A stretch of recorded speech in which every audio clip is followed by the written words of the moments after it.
Yan, for today's video guys, tuturo sa inyo yung proper change oil ng mga Click 125 natin, 150.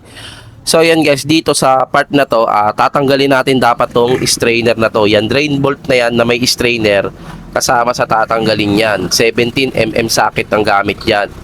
Then sa gear oil naman, yan, dito sa side na to, yan, gagamit kayo dyan ng 12mm na T-range. Yan, ito yung sa drain plug at ito yung lagayan niya. Yan. Sa kabilang side naman, ayan, 12mm naman na socket ang gagamitin nyo dyan. Yan. So ngayon guys, 12mm socket ang gagamitin nyo, counterclockwise dapat ang pagluag. Yan. Patutuluin na natin siya, then buksan nyo yung drain bolt para makasingaw din siya at para makapag-flow ng maigi yung langis.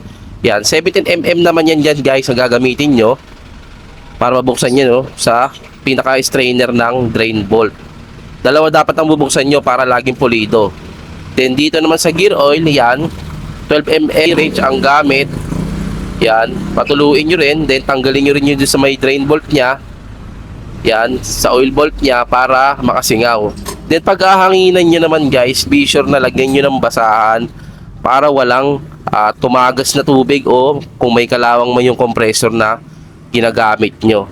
Para safety talaga yung makina natin, hindi mahaluan ng tubig. So yan, para mas matanggal talaga lahat ng langis, halos yung mga latak, medyo mabawas-bawasan talaga. Yan, hanginan natin, dahan-dahan lang. Yan.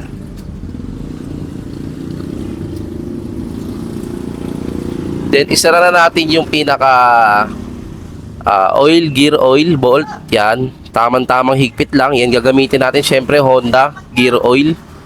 Pag naglalagay kayo yan guys, be sure na masisimot nyo yung laman kasi minsan hindi siya nakakatulo ng maigi, hindi nauubos. So need nyo talagang pigain na maigi, pisilin haba para talagang ubos lahat ng laman. Yan, takpan nyo lang din. 12mm lang din na T-range. Yan. Then pagdating naman dito sa yan, sa may strainer na drain bolt, 20 Newton meter lang ang higpit niyan pag gagamit kayo ng yung socket wrench na may torque value.